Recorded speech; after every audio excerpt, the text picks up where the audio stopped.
अस्सलामु अलैकुम वरहमतुल्लाहि वबरकातुहू। मोअज़्ज़िज़ हाज़रीन कराम, बुज़ुर्गाने कौम और मिल्लत, मेरी इज़्ज़तदार माँ और बहनों, गयूर नौजवान साथियों, शहनशीन बतशरीफ़ फरमा मोअज़्ज़िज़ अराकीन बल्दिया, सुदुर मोतमदीन, मेरे मजलिसी रुफ़क़ा, मैं आप तमाम का दिल की गहराइयों से शुक्रिया अदा करता हूँ कि आपने अपना कीमती वक्त निकाल कर आज मजलिस इत्तेहादुल मुस्लिमीन के इस जलसे हालात हाज़रा में आपने शिरकत की। वही माइक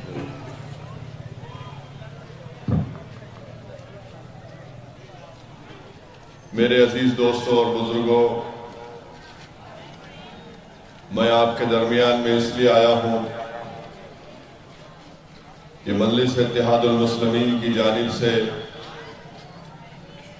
तेलंगाना के असेंबली इलेक्शन में मजलिस इत्तेहादुल मुस्लिमीन ने अपने 9 उम्मीदवारों को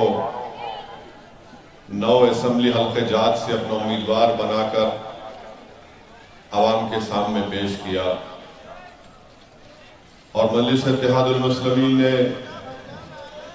यह भी फैसला किया कि जहां पर मजलिस इत्तेहादुल मुस्लिमीन के उम्मीदवार नहीं होंगे, वहां पर हम आवाम से ये गुजारिश करेंगे और दरख्वास्त करेंगे कि वो वहां पर दोबारा मामू को तीसरी मर्तबा तेलंगाना का मुख्यमंत्री बनाए।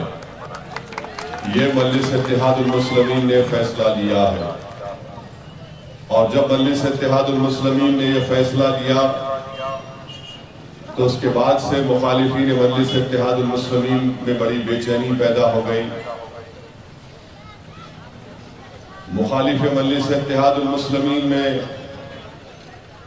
उनको ये डर लगना शुरू हो गया कि अब इस असेंबली इंतखाबात में वो जो ख्वाब देख रहे थे इख्तिदार पर वापिस आने का,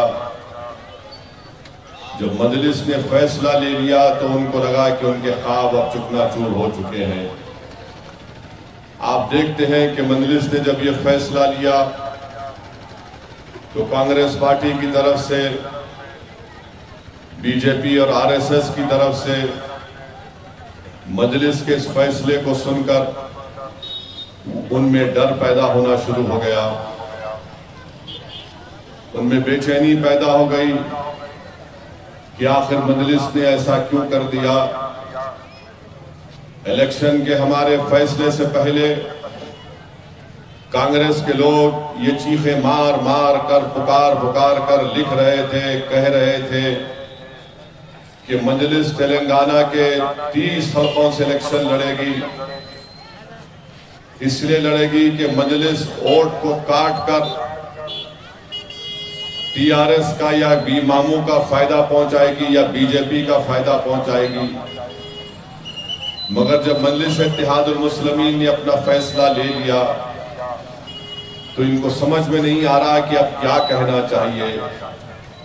तो वही पुराना इल्जाम मजलिस इत्तेहादुल मुस्लिमीन पर लगाना शुरू कर दिए। एक तरफ बीजेपी, नरेंद्र मोदी, अमित शाह ये कहते हैं कि मजलिस इत्तेहादुल मुस्लिमीन एक फिरका परस्त जमात है और मजलिस के हाथ में स्टीयरिंग है। दूसरी तरफ कांग्रेस के लोग ये कहते हैं कि मजलिस इत्तेहादुल मुस्लिमीन बी टीम है, सी टीम है, क्या क्या बातें करते हैं। मैं आपको ये बताने आया हूं कि मजलिस इत्तेहादुल मुस्लिमीन ने फैसला जो लिया है वो क्यों लिया है। मजलिस के लिए फैसला लेना आसान नहीं था। निजामाबाद में मजलिस इत्तेहादुल मुस्लिमीन के 16 कॉरपोरेटर हैं। डिप्टी मेयर है, हमारे वहां पर मामू की पार्टी से ज्यादा हमारे कॉरपोरेटर हैं। निजामाबाद के हमारे जिम्मेदार इसरार कर रहे थे कि हम वहां से अपना उम्मीदवार उतारें। महबूब नगर से हमारे पार्टी के लोग ये इसरार कर रहे थे कि महबूब नगर से हम अपना उम्मीदवार को उतारें। करीमनगर से हमारा सदर अहमद, बड़ा जिद्दी किस्म का अहमद है, वो ये कह रहा था कि सदर साहब मुझे मौका दो, मैं लड़ने को तैयार हूं। ऐसे मुख्तलिफ असेंबली हल्क़ात से लोग तैयार थे, मगर हमने यह फैसला क्यों लिया? मजलिस गोशा महल नहीं लड़ती तो कांग्रेस हमसे पूछती है कि आप गोशा महल क्यों नहीं लड़ रहे हैं? मेरे अजीज दोस्तों और बुजुर्गों, इज्जतदार माँ और बहनों, निजामाबाद की असेंबली हल्के में मुस्लिम अक़लियत 44% है, गोशा महल में 27% है। जब मैं 44% पे इलेक्शन नहीं लड़ रहा हूं, क्योंकि मैं आरएसएस को कामयाब होने नहीं देना चाहता हूं, तो 27% पर मैं कैसे आरएसएस को कामयाब होने दूंगा? 2009 में गोशा महल की असेंबली कॉन्स्टिट्यूंसी बनी और 2009 में मजलिस ने मुकेश गौड़ साहब को तायीद किया, वो एमएलए बने। 2014 में उनकी सपोर्ट की, वो हार गए।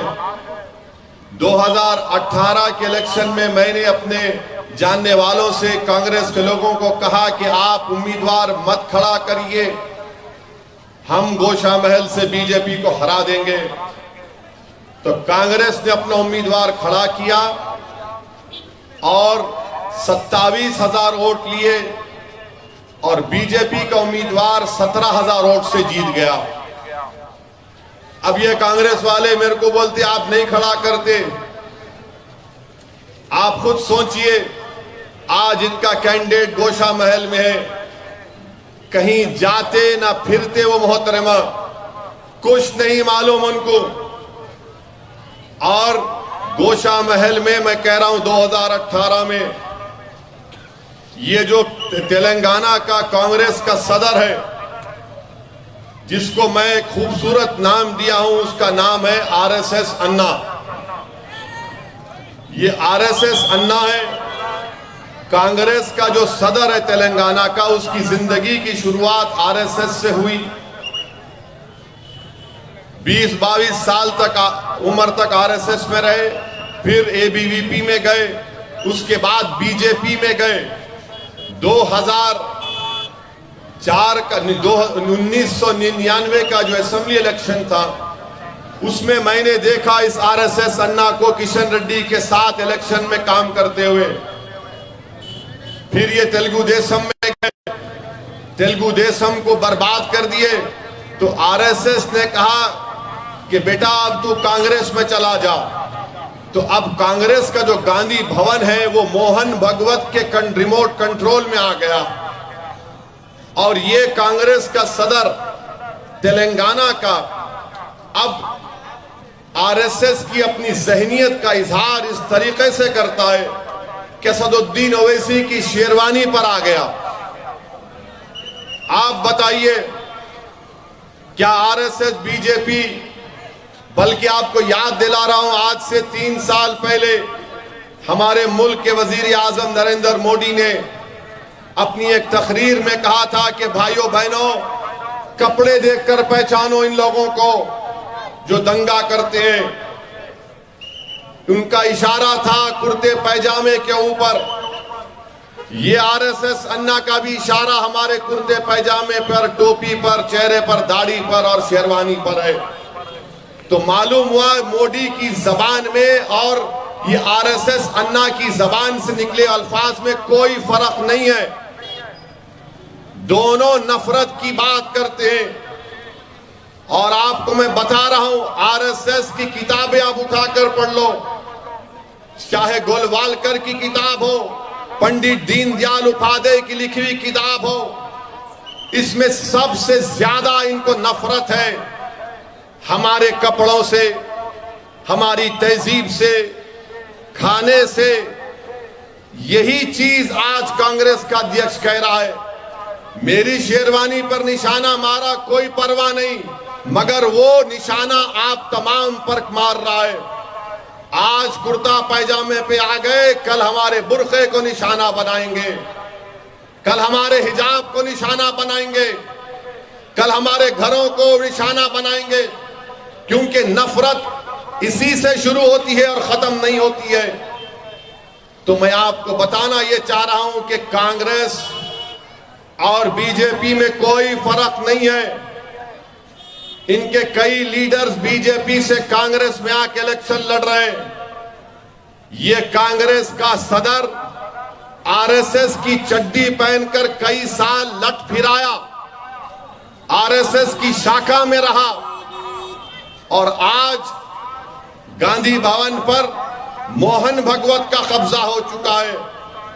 आप अंदाजा लगाइए, वो कांग्रेस का सदर आकर असदुद्दीन ओवैसी को ये कह रहा है, अरे बताओ, अगर मेरी शेरवानी से तुझको इतनी तकलीफ है तो तुम्हारी सदर उस वक्त की साबिका वजीर आजम इंदिरा गांधी को दारुस्सलाम आना पड़ा। सालार के बाजू बैठी इंदिरा गांधी, तो सालार कौन सा कपड़ा पहने हुए थे? शेरवानी पहने हुए थे। तुमको हमारी ताकत का अंदाजा नहीं है। मेरे अजीज दोस्तों और बुजुर्गों, फिर ये कांग्रेस पार्टी का इनका राहुल ये कहता है कि मजलिस पैसे लेकर इलेक्शन लड़ती है। मैं 2004 से 2012 तक डॉक्टर मनमोहन सिंह की हुकूमत की तायीद किया। कितने पैसे तुम दिए राहुल गांधी, बताओ? पार्लियामेंट में nuclear deal I, communist party जो आज इनके साथ है, मुखालिफत में बीजेपी के साथ खड़ी रही। मैं बीजेपी का साथ नहीं दिया, मैंने न्यूक्लियर डील का साथ दिया। प्रणब मुखर्जी का प्रेसिडेंट का इलेक्शन आया, यही सोनिया गांधी और डॉक्टर मनमोहन सिंह ने मुझसे कहा था कि ओवैसी साहब जगन को राजी कराइए, आपके दोस्त हैं।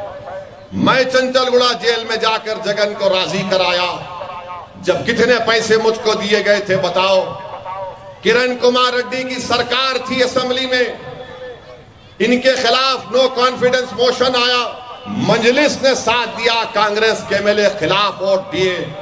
बताओ कितने पैसे दिए? अरे कांग्रेस वालों, तुम मजलिस को, असदुद्दीन ओवैसी को देखते ही तुमको पैसे क्यों नजर आते? यही राहुल गांधी का एक दोस्त जिसका नाम सिंधिया है, मध्य प्रदेश से बीजेपी में चला गया। राहुल अपनी जबान से नहीं बोलते कि सिंधिया पैसे लिया, स्कूल में साथ पढ़े।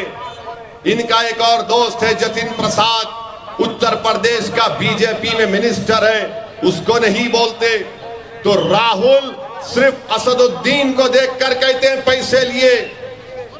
तो राहुल गांधी, इसको हम बताना चाह रहे हैं कि तुम्हारे घर में तरबियत पैसों की बुनियाद पर हुई होगी।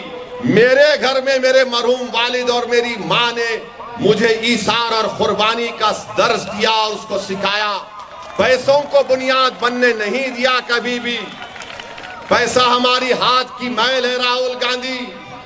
अगर पैसा सब कुछ होता तो जो दिल्ली में तुम रहते हो वहां पर बादशाहों के महल आज खंडेर बने पड़े हैं। दौलत अगर सब चीज होती तो ताजमहल बनाने वाला किधर, उसकी खबर है किसी को नहीं मालूम।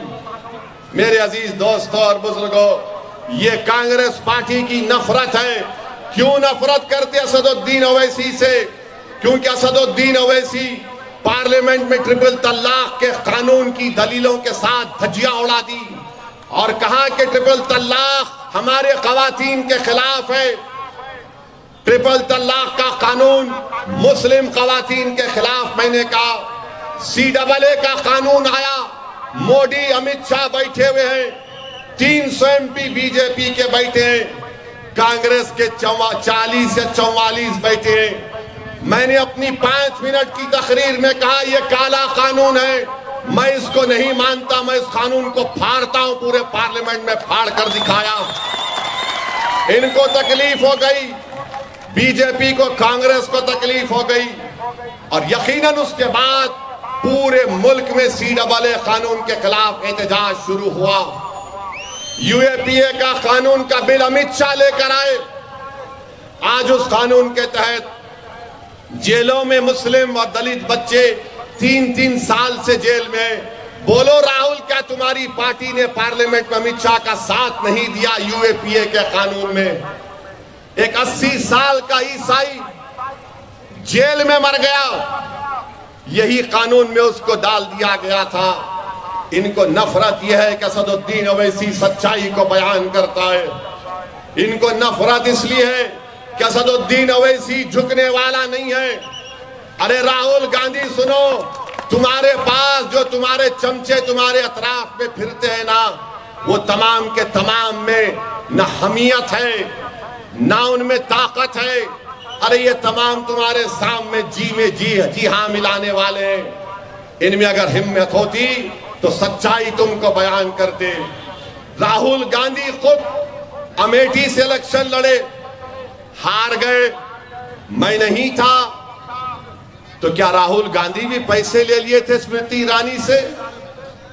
राहुल गांधी कांग्रेस के सदर थे, 500 के ऊपर लोकसभा की सीट पर लड़े, खाली 50 के करीब जीते।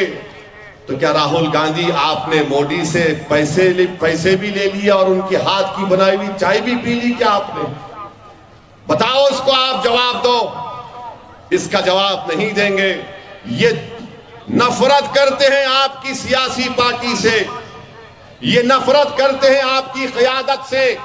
ये नहीं चाहते कि गरीबों की कोई आवाज रहे, ये नहीं चाहते कि मुसलमान अक़लियतों की कोई आवाज उठे और लड़े आपके हक के लिए।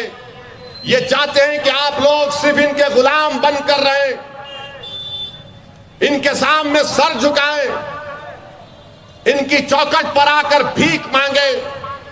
असदुद्दीन ओवैसी ये कहता है कि गुलामी किसी की नहीं करेंगे, करेंगे तो आकाए दो आलम सल्लल्लाहु अलैहि वसल्लम की करेंगे। सर झुकाएंगे तो अल्लाह के सामने झुकाएंगे। मेरे बुजुर्गों, मेरी माँ और बहनों, यही लड़ाई है। ये लड़ाई इज्जत की लड़ाई है, ये लड़ाई हिस्सेदारी की लड़ाई है, ये लड़ाई दाइश पर आकर उनके बाजू बैठने की लड़ाई है। ये लड़ाई हमारे मुकद्दर के फैसले तुम नहीं करोगे, हम भी करेंगे। ये लड़ाई बराबरी की लड़ाई है। जो कांग्रेस और मोदी को पसंद नहीं आता, वो बोलते हैं कौन है ये? 2 MPs के बीजेपी के पास 300, कांग्रेस 100 साल पुरानी पार्टी। ये कौन है जो हैदराबाद की जमीन से उठकर हमारी आंखों में आंखें डालकर इन तमाम बातों को करता है? मेरे भाई, अल्लाह गवाह है, जब कभी भी पार्लियामेंट में खड़े होकर तकरीर करता हूं, अल्लाह से दुआ कर लेता हूं, परवरदिगार, इन तमाम तागूती ताकतों के सामने खड़े होकर बोल रहा हूं, तुझे तेरे सब्ज गुंबद के मकी का वास्ता असदुद्दीन ओवैसी की जबान में वो तासीर और अल्फाज दे दे कि मैं इस ऐवान के दरो दीवार को, सच्चाई को बयान करके हिला दूं। यही इनको पसंद नहीं आता। तो क्या करते हैं? इल्जाम लगाते हैं। मुझे कभी अल्हम्दुलिल्लाह अल्लाह ने मुझे इन तमाम चीजों से बचा कर रखा। आज मैं मगरिब की नमाज आप ही की मस्जिद में पढ़ा, हबीबिया मस्जिद में पढ़ा। नमाज पढ़कर निकल रहा था, एक साहब मिले, आप गुफ्तगू सुने उनकी, ये गवाह है उस गुफ्तगू के। उस साहब ने कहा, असदुद्दीन ओवैसी, तुम पे रसूल अल्लाह सल्लल्लाहु अलैहि वसल्लम का बड़ा करम है। मैं रुक गया। जब आका का नाम आया, मैंने कहा क्या हुआ भाई?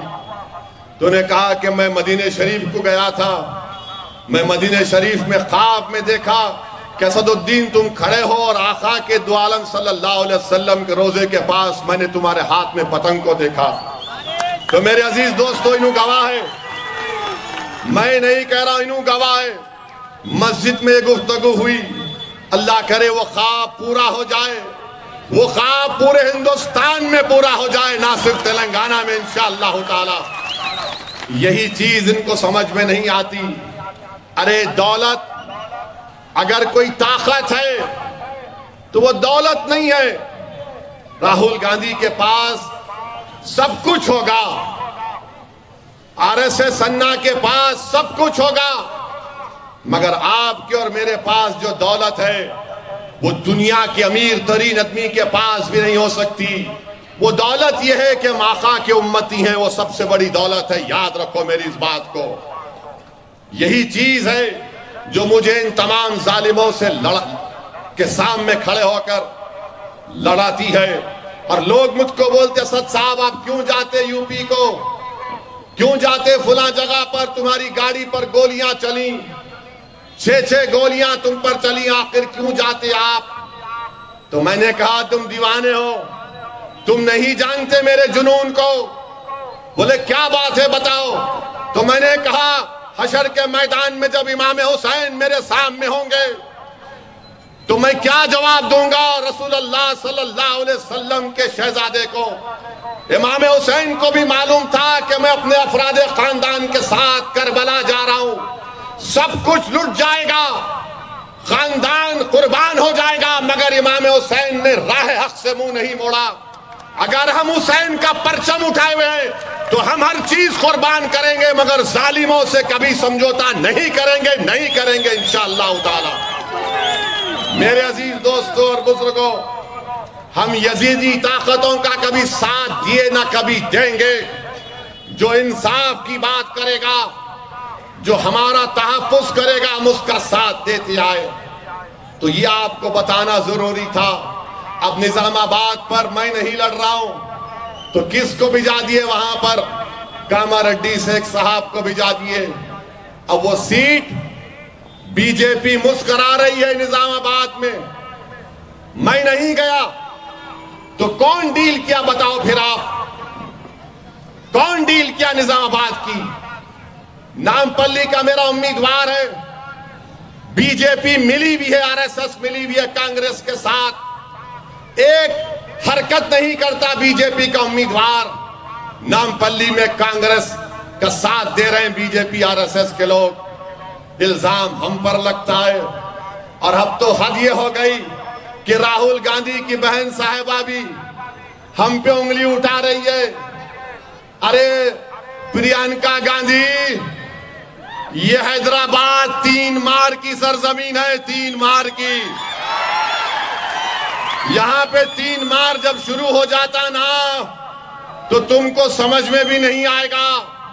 प्रियंका गांधी ये बताओ, हरियाणा में तुम्हारे शौहर जिस पर जमीन का करप्शन का इल्जाम था तो नरेंद्र मोदी ने कह दिया रॉबर्ट वाड्रा पर कोई केस नहीं है। क्या डील हुई बताओ, कैसा तुमको वापस ले लिए? अरे तुम असदुद्दीन ओवैसी को बोलते हो। याद रखो, अल्लाह मेरे मुंह में भी जबान दिया है। मेरी जबान जब चलती है तो तुम्हारे खानदान, तुम्हारा पानदान, तुम्हारी पार्टी मेरी जबान के सामने खड़े नहीं हो सकते तुम, क्योंकि मैं सच्चाई को बयान करता हूं। अब आकर बोल रहे ऐसा करेंगे, फुला करेंगे। अरे तुमने तो बर्बाद कर दिया हैदराबाद को फसादात करवा कर। जब कभी कांग्रेस इख्तिदार में रही फसाद होता था।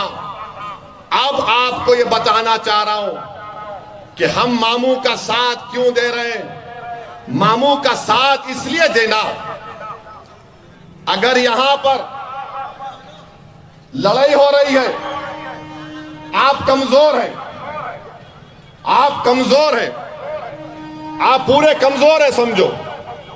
2 लोग 2 ताकतवर लड़ रहे हैं। आपको मालूम दोनों में से जो भी लड़ रहा उन्हें उसको हरा के मेरे पीछे पड़ेगा। आपको मालूम ये? आप बैठ के देख रहे रे मियां, इन्हें जो भी जीता फिर अपनी बारी। तो मैं ये बोल रहा हूं 2 क्यों रहना, 3 रहना, समझे? 3 लड़ना। कौन लड़ना? राहुल, मामू और मोदी, ये तीनों लड़ना तो हम बैठ के देखेंगे। समझे ना? दो का मामला ठीक नहीं है, तीन लड़ना, हमेशा तीन लड़ते रहना। दो लड़े कि फिर अपने पीछे पड़ जाते, दोनों मिल के पीछे पड़ते।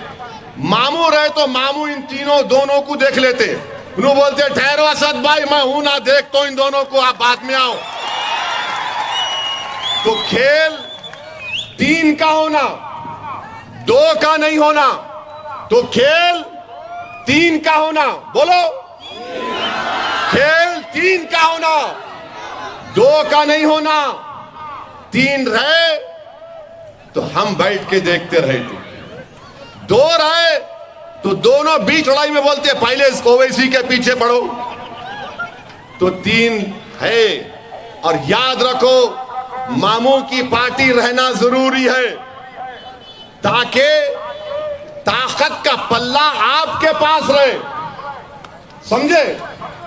अब एक तराजू है, अब तराजू में इनू इत्ते आ गए।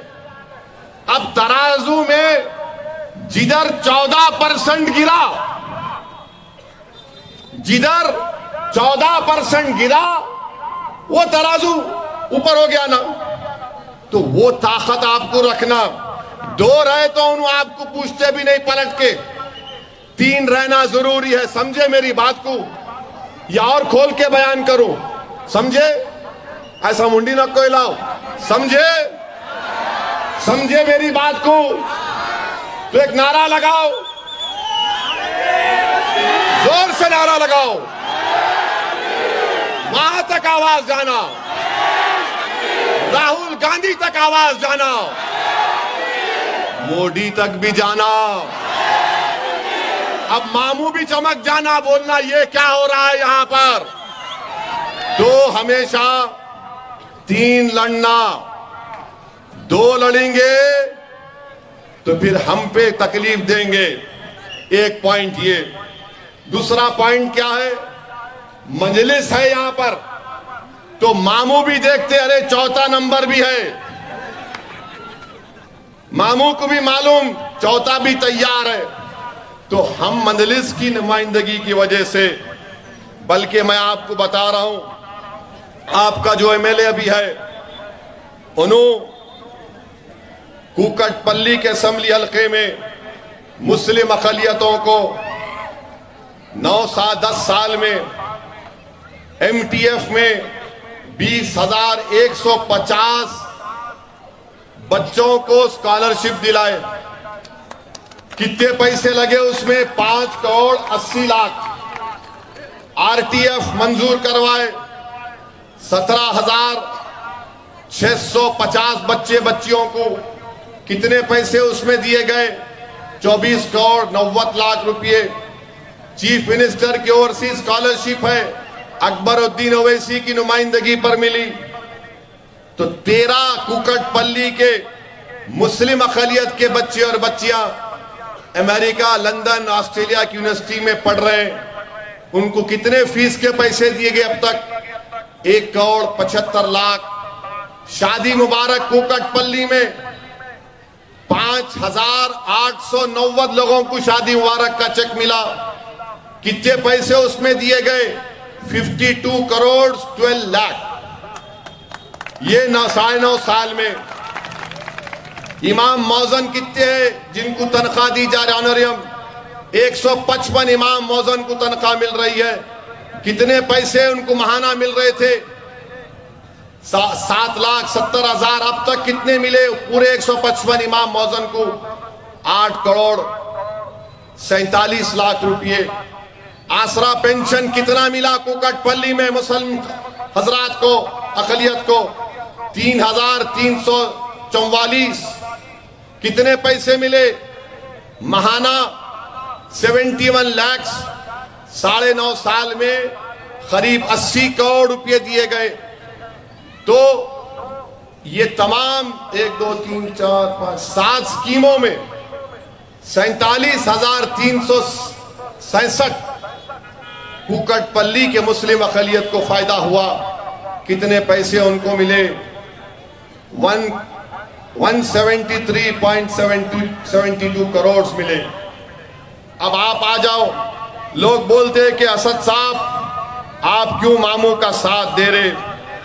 मैं आपको बता रहा हूं कि मंजलिस और अकबरुद्दीन ओवैसी की बेबाक नुमाइंदगी पर पूरे तेलंगाना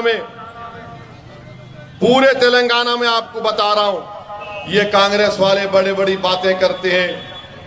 कल्याणा लक्ष्मी की स्कीम, शादी मुबारक की स्कीम 20% मुस्लिम अकलियत को मिला।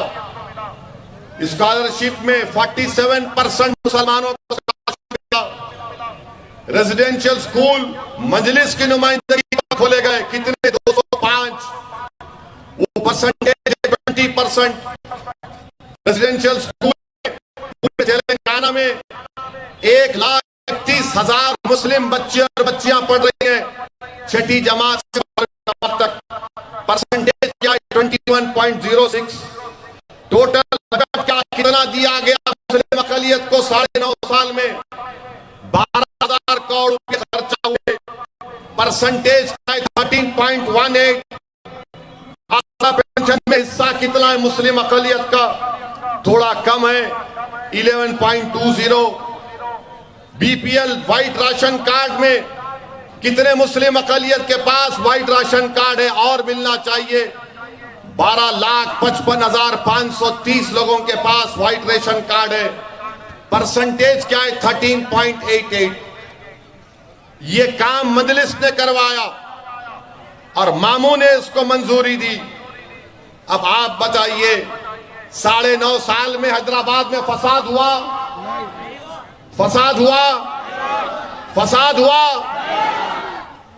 अब इन्हों बोलते कांग्रेस वाले असद साहब बिक गए।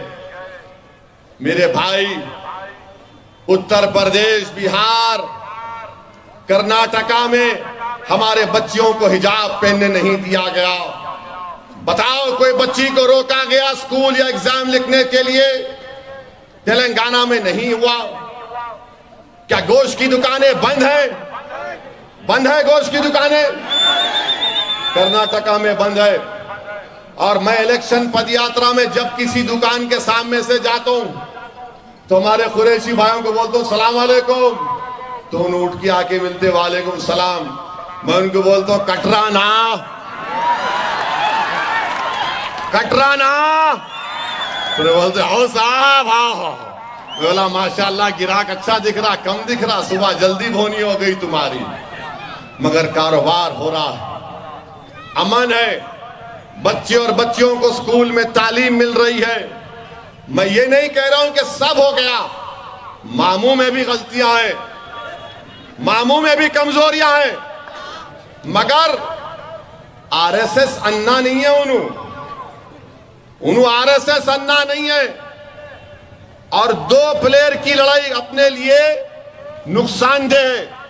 3 प्लेयर लड़ना, हमेशा 3 प्लेयर लड़ना, और जब गोल मारने का टाइम आता 4था प्लेयर आपकी तरफ से जाके सीधा गोल। ये काम आपको करना है, समझो मेरी बात को।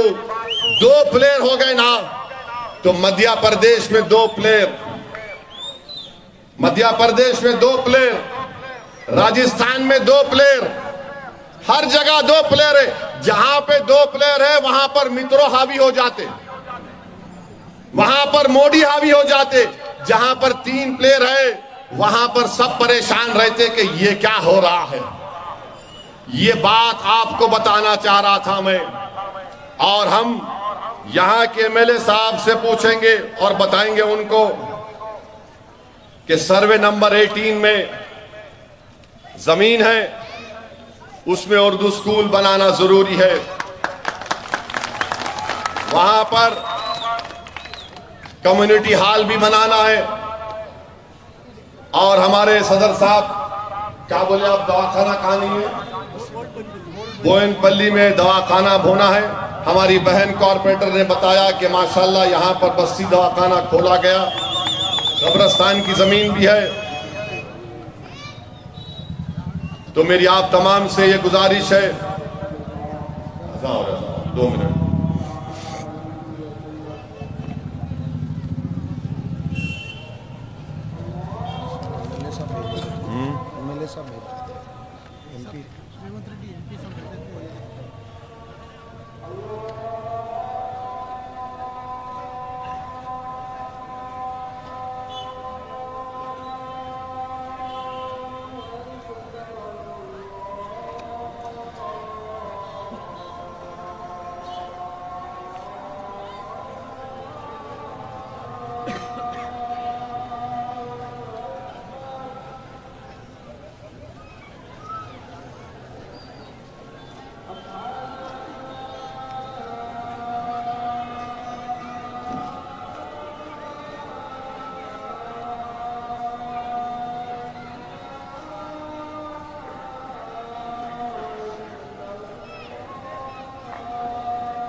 अशहदु अल्ला इलाहा इल्लल्लाह।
मेरे अजीज दोस्तों, मैं हुकूमत से भी मुतालबा करूंगा कि यहाँ पर एक बदरनगर में मुस्लिम ग्रेवयार्ड है एक सर्वे नंबर 127 में, उसके लिए बजट देना ज़रूरी है, बाउंड्री वॉल के लिए। और मुझे एक बात याद आई कि जब कोविड हुआ था, यहाँ का एमपी कौन है? यहाँ का एमपी कौन है? नहीं, नाम दिए ना अपन।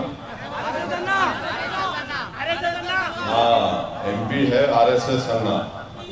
आरएसएस अन्ना आए थे कोविड में आपको पूछने कैसे है? आए बोल रहे ना, आए थे, पूछे आके ऑक्सीजन होना, दवा होना। कहाँ थे उन्हों? कहाँ थे उन्हों? हाँ, किधर थे? घर में नहीं थे, मोहन भगवत के साथ बैठे थे।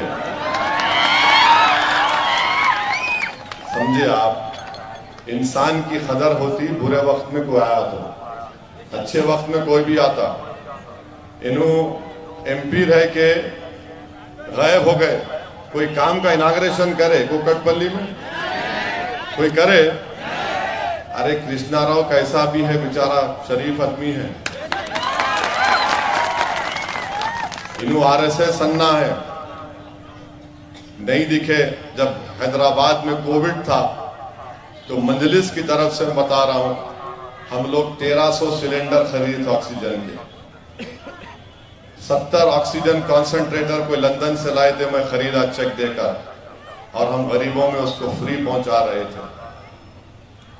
जब लोगों का इंतकाल हो रहा था तो मैं सीएम से बात किया, मामू बोलेंगे उनको, मामू से बात किया तो मामू बोले क्या करना? मैं 3 हैदराबाद के मशहूर मुफ्तियों से मशवरा किया तो सब ये बोले कि जिसका इंतकाल होता गवर्नमेंट के अस्पताल में उनकी बॉडी को वॉशिंग कर दो, एक कॉटन के कपड़े में लपेट के आप मरहूम के अफराद खानदान को दे दो। खबरस्तान को गवर्नमेंट लेकर जा रही थी डायरेक्ट लाश को, वहां पे नमाज जनाजा होगी और तदफीन हो जाएगी। यही लाइन पे जियो इशू कराया मैं, और वो बहुत फायदेमंद हुआ। आप बताइए, कोविड में नजर नहीं आए, अब इलेक्शन आ गया तो बोल रहे मैं दूल्हे भाई की तलवारों लेके नाचूंगा। ऐसा नहीं होता ना। आप गरीबों में रहना था, आप कुछ करना था उन लोगों को। अब कुछ बोले कि बोल रहे हम ये कर देंगे, हम वो कर देंगे, हम ये गारंटी दे रहे, हम फुला गारंटी दे रहे। इनके गारंटियां हम 50-55 साल से सुन रहे। फसाद नहीं होगा, फसाद होता था। घर नहीं जलेगा, घर जलता था। मस्जिद को बचाएंगे, मस्जिद चले गई। तो मेरे अजीज दोस्तों और बुजुर्गों, 30 नवंबर के दिन आप तमाम से मेरी अपील है कि जहां पर मंजलिस का उम्मीदवार है वहां पर पतंग को पिलाइए, जहां पर मंजलिस का उम्मीदवार नहीं है वहां पर मामू का साथ दीजिए। इसलिए मामू का साथ देना कि ये दोनों एक है। कांग्रेस आरएसएस की मां है और आरएसएस बीजेपी को चलाती है। तो इनकी तारीख रही, ये शेरवानी पे हमला किए, मगर ये असदुद्दीन ओवैसी पर हमला नहीं था, ये आप तमाम पर हमला था। इसकी जबान से निकला मेरा नाम, मगर ये मेरे नाम को लेकर आपको कह रहा था, पैगाम दे रहा था कि अगर इख्तिदार हमारे पास आएगा तो तुम लोग तैयार हो जाओ, मैं क्या करूंगा। और वहीं पर दूसरी जानिब तेलंगाना का बीजेपी का सदर बोलता, किशन रेड्डी उनका नाम है, किशन रेड्डी का ये राइट हैंड था। ये 1999 के इलेक्शन में मैं दोनों को देखा, सज्जाद साहब के खिलाफ लड़े थे मरूम। किशन रेड्डी बोलते मैं ओल्ड सिटी में बुलडोजर चला दूंगा। किशन रेड्डी साहब, हम लोग क्या हारमोनियम लेके कव्वाल पार्टी नजर आ रहे तुम्हारे को? हाँ,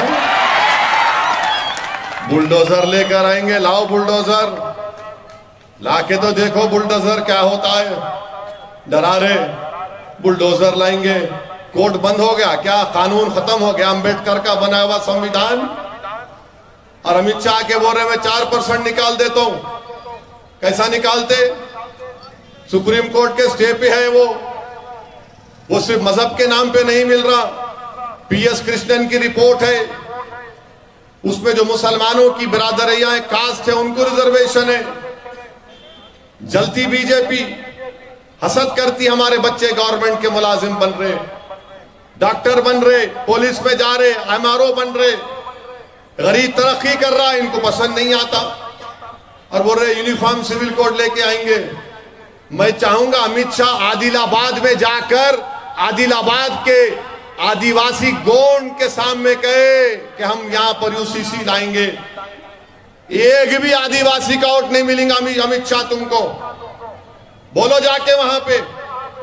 तो ये इनका मकसद एक ही है कि किसी ना किसी तरह तेलंगाना में बीजेपी क्या चाहती, कोalition गवर्नमेंट बन जाए यहां पर।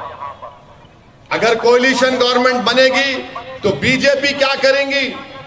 जिस तरह उन्होंने कर्नाटका, महाराष्ट्र सब जगह ऑपरेशन कमल किए, खरीदो फरोख्त किए, गवर्नमेंट को गिराए, उन्होंने आके बैठ गए। ये हरगिज होने मत दो आप। बीजेपी के अज़ाइम में उनको नाकामी दिलाओ। खेल हमेशा 3 का रहना, 2 का नहीं रहना। खेल हमेशा 3 का रहना, 2 का नहीं रहना। राहुल भी लड़ना, मोदी भी लड़ना, मामू भी लड़ना, और जहां कहीं जरूरत पड़ी शेरवानी हाजिर है उन दोनों को हराने के लिए। क्योंकि हमारा फायदा 3 में है। हमको ये स्कूल 200 कैसे मिले? तीसरा आदमी था बोल के मिले ना। ये 2 रहे तो खाली इन्हों मौत का डर दिखाते और उन्होंने बोलते तेरे को खत्म कर देता हूं, और हमारे पास कुछ नहीं रहता। तो कुव्वते तवाजुन आज आपके पास है। मुत्तहिदा अपने वोट का इस्तेमाल करो। तुमको अपनी ताकत का अंदाजा नहीं है। तुम जिस तरफ बैठ जाओगे, तुम जिसका साथ दोगे, मुत्तहिदा तौर पर हमारी ताकत, जैसा ने किसी ने कहा कि बंद मुट्ठी लाखों की, खुली तो खाक की, तो अपनी बंद मुट्ठी लाखों की है। एक एक वोट का सही इस्तेमाल करो। मुस्तकबिल को सामने रखो। मेरी इनफरादियत को मत देखो, आने वाली नस्ल को देखो कि तेलंगाना में फसाद नहीं होना चाहिए, तेलंगाना में हिंदू मुसलमान का झगड़ा नहीं होना चाहिए, तेलंगाना में कर्फ्यू नहीं लगना चाहिए, तेलंगाना में हर मजहबी जुलूस पुरअमन तरीके से निकले, तेलंगाना तरक्की करे, तेलंगाना सबसे भारत की सबसे बेहतरीन रियासत बने। इसलिए आपको सही तौर पर मेरी आपसे अपील है कि जहां पर मजलिस है, मजलिस का साथ दीजिए। जहां मजलिस नहीं है वहां पर मामू का साथ देकर तेलंगाना को बचा लो।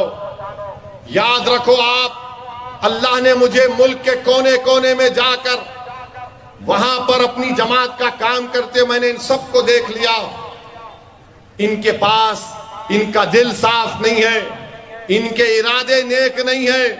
मैं आपको बाखबर कर रहा हूं, खुदा के लिए तेलंगाना को बचा लो, तेलंगाना को बचा लो, आने वाली नस्लों के मुस्तकबिल को बचा लो आप। और उसी वक्त होगा जब आप तमाम लोग एक होकर मुत्तहिदा तौर पर मजलिस इत्तेहादुल मुस्लिमीन और तमाम जिम्मेदारों ने जो फैसला लिया उसकी आप तायीद करेंगे। तो हाथ उठाकर आप बता दीजिए कि 30 तारीख को मामू का साथ देंगे? कितने देंगे? आप भी उठाओ, शर्मा रहे क्या? तुम भी उठाओ। 30 तारीख के दिन तो नारा लगाओ मेरे साथ, तेलंगाना जिंदाबाद, तेलंगाना जिंदाबाद, भारत जिंदाबाद। अब जहां पे पतंग रही क्या करेंगे? जहां पे पतंग रही क्या करेंगे? डाल के तीनों को साथ। तो ये जहां पतंग है, नहीं तो उनके भी हाथ में से खींच देंगे तुम कहीं। तो आप तमाम का बेहद शुक्रिया। आप आए, अल्लाह आपको सलामत रखे। मेरी इन बातों को आप जरूर गौर करिए और तेलंगाना के हक में अच्छा फैसला लीजिए। बहुत बहुत शुक्रिया। अस्सलाम वालेकुम व रहमतुल्लाहि व बरकातुहू।